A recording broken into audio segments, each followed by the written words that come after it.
Namaste and welcome to this video on the ultimate Superfoods Yoga Diet. I was inspired to do this video when I read in the news a couple of weeks ago that food prices are going up again. Yes, especially health foods. Gosh, nut butters have almost doubled in the last couple of years. Foods are becoming very expensive, and some of our foods are being genetically modified. Those foods aren't labeled in Canada, and I believe they're being deregulated in the US. So I thought this was the time to just talk a little bit about what we can do to maintain our health. And actually, there's a lot you can do, and I'm just about to share that with you. But first, let's go over the basics. So basically, your food, think of slow. Think of the fact that all of us need to go a little bit slower. So think of the word slow and think of this when you buy food. Always buy foods in season, seasonal, local, organic, and whole. Seasonal, local, organic, and whole. That's the first thing. Try to get those kinds of foods because they're the healthiest. Eating foods from your environment is far better and more compatible than buying foods that come all the way across the world. According to Ayurveda, food is medicine and medicine is food. The Ayurvedic system is quite good for determining your constitution type and what types of foods you should be eating. So I highly recommend you look into that. Ayurveda basically looks at the human body as nature, and we are like nature. We have 70% water in our body, just like the earth has 70% water. But there are different ratios of these elements. Some people are more fiery, have more of the fire element, and that gives them a certain constitution. Some people have more air, and that gives them a certain constitution. And then some people are more earthy, and that gives them a certain constitution. So how Ayurveda looks at diet is food has 6 tastes, and those tastes can increase or decrease these doshas. Normally the doshas don't bother us, but when they get out of balance, then we start to have symptoms that our health is becoming compromised. So somebody, for example, where their pitta, fire is getting high, will probably start to feel burning sensation in the stomach or skin rashes, or vata types, air types will start to feel a lot of gas and bloating in the colon, nervousness, anxiety, and kapha types will start to gain weight, get congestion in the lung area. These are all symptoms that the doshas are getting out of balance. So Ayurveda basically looks at the individual and says, this is your constitution type. These are the foods that you should be eating to stay in balance. And it changes with the season. So if you're, again, pitta, fire, you would be very careful about eating pitta, fiery foods in the summer because that could increase your dosha. In yoga, they have what is called the gunas. And the gunas, apparently, they believe that the gunas dominate everything. And the gunas are basically 3 energies that dominate everything. And those energies are sattva, which is goodness, calming, purity, health, calmness, tranquility. And then we have rajas, which is more passion, intensity, activity, intellectualism. Anything to do with movement is rajasic, stimulating, so things that are stimulating. And then we have tamas, which is dull, darkness, ignorance, laziness, stale, foods that are stale or old leftovers that have been in the fridge too long. These all increase tamas. These are the 3 type of gunas that govern everything. So according to yoga, you want to eat foods that are more sattvic, that are more promote tranquility. And those tend to be on mostly vegetarian foods. Because if we look at the macrobiotic system is based on yin and yang. And yin and yang is contraction and yin is expansion. These forces these contraction and expansion are forces of the universe. And everything is governed by this continuous pattern of yin and yang. the universe expands and then it also contracts. And certain foods have that ability too, to be more contractive or to be more expansive. So if we look at the scale of yin and yang, extreme yin foods would of course be drugs, because drugs expand your mind.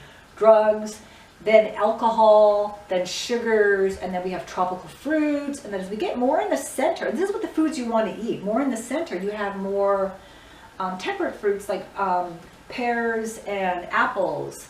And then more toward leafy greens and whole grains. Extreme yang foods would be meat, eggs, cheese, especially old cheeses, sour cheeses, and then maybe goat cheese and fish. Fish is a little less yang, so fish is also recommended as a much more balancing food because it's more towards the center. So more of the moderate, more of the middle foods and not the extreme foods would be the tempered fruits, berries, nuts, seeds, beans, grains, leafy greens, root vegetables, beans, tofu, and fish. These are the kind of foods that we should eat in the center. However, there's some problems today with these foods because fish, there was an article that came out recently that they're discovering a lot of fish in the Pacific Ocean with cancer.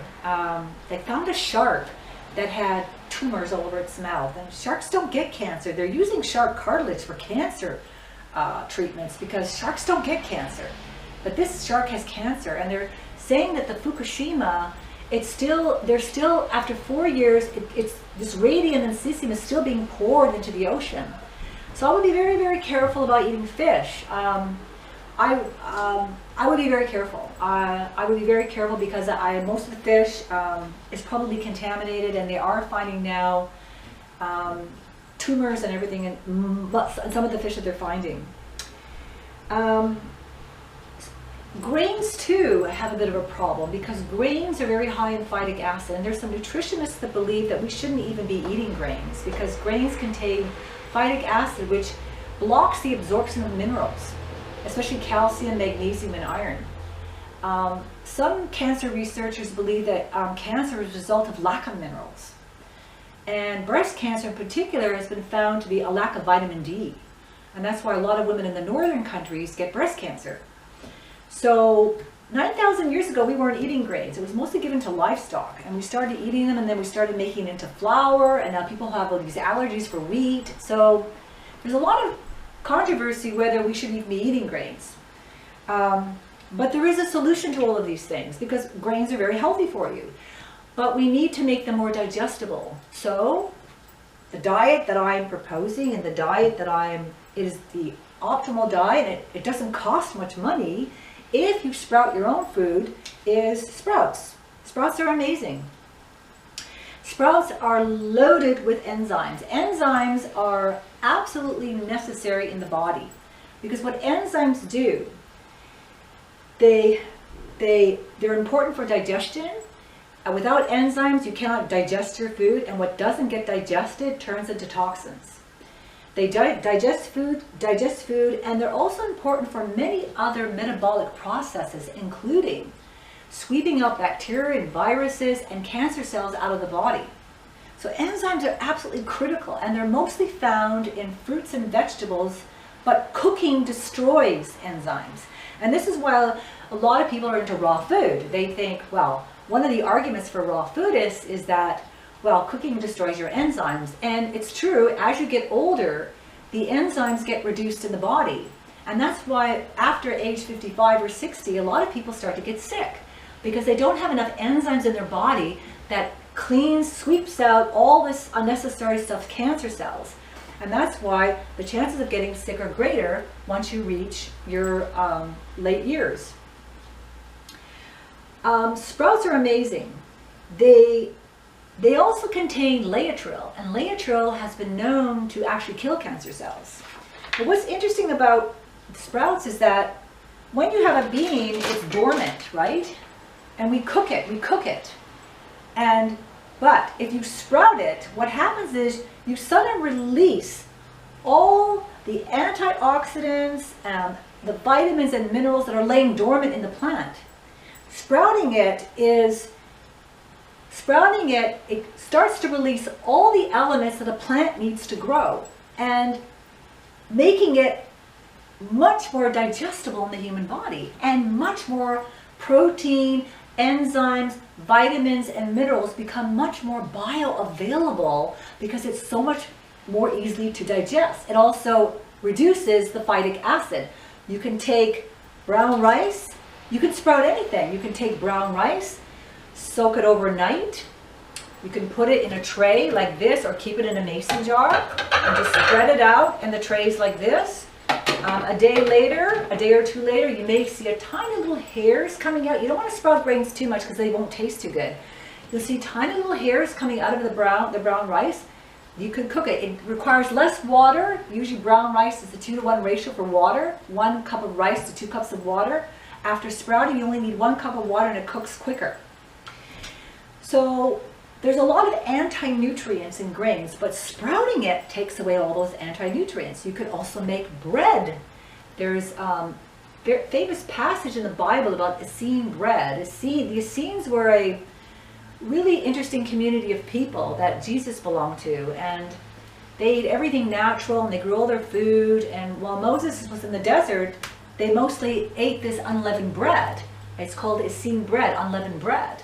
And again, all you do is soak the grain overnight in water, rinse the next day. You could soak it again or put it in a tray. A day later, you'll see tiny little hairs coming out of the grain.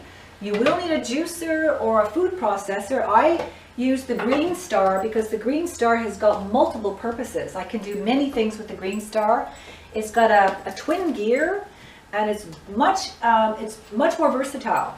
You just take the grains that you've sprouted for a day, you just put it in here, turn on the juicer, it'll homogenize the grain. You can add nuts, you can add raisins, dried fruits and nuts. You make a tiny loaf out of it. If you're living in a hot country, put it out in the sun for a day, you've got bread. I live in the north in Canada, so I don't get much sun at this time of the year. You can put it in a very, very low oven, as low as possible, leave the door open for about 10-12 hours, and you've got Essene sprouted bread. It's very dense, but amazingly nutrient-rich product, and I would highly recommend that you try it. You can sprout anyway. This is broccoli sprouts. See this? Has 50 times more the chemical saforian. Saforian, which helps to kill cancer cells as well, 50 times more than actual broccoli. 50 times more. So you don't know that they say that broccoli is good for you? This has 50 times more the nutrients of regular broccoli. So there you go. The cost, organic beans, this is a crunchy bean mix. This cost me $9, 1 kilogram, $9. Sprouts are very expensive. If you buy sprouts at the store, half of this would probably cost you $5. I bought all these beans, which I can do numerous trays, for $9. If you buy even more, I bought this 5-kilogram bag of beans for $27. Cheap and inexpensive, and this is the superfood. You can't get any better than this. You probably won't even need vitamins and minerals. I highly recommend that at least 60% of your diet today be sprouted food. You will, you can also get these containers. I'm starting to grow wheatgrass here. This is a great little container by the Sprout Man. He makes a lot of things. If you don't want soil, you don't want to have soil in your house, or you'd rather not bring dirt in your house, you just put the seeds in, put the water in here, change it once a day, plug it in. It rinses itself every several times an hour. And that's all you do. Plug it in and it's good to go. And 8 to 10 days, depending on what you're sprouting, you've got healthy sprouts. You can grow wheatgrass, you can grow so many things. A lot of things could be sprouted. Sprouting is the way to go. Raw food isn't for everybody. A lot of people can't digest raw food, especially Vata types. But this food can be digested because by sprouting it, you're releasing a lot more enzymes and stuff that makes it easily digestible, and it's loaded with protein, vitamins and minerals, and you really can't go wrong. Start sprouting. It's very easy to get the beans. You can just start off with trays. You soak the seeds overnight, place the beans in the tray or other seeds in the tray, and within a couple of days you'll have some fresh bean sprouts. Things like wheatgrass take about 10 days. Buckwheat sprouts, I love buckwheat lettuce, that takes about 8 days. And these sprouts take about 6 days. This is broccoli sprouts. This is the diet of the future, and it's really inexpensive if you, and it's all on, I got these seeds online. You can order online, they deliver, and you've got yourself a superfood diet that costs hardly anything. There you go. So start sprouting and enjoy optimal health. Namaste.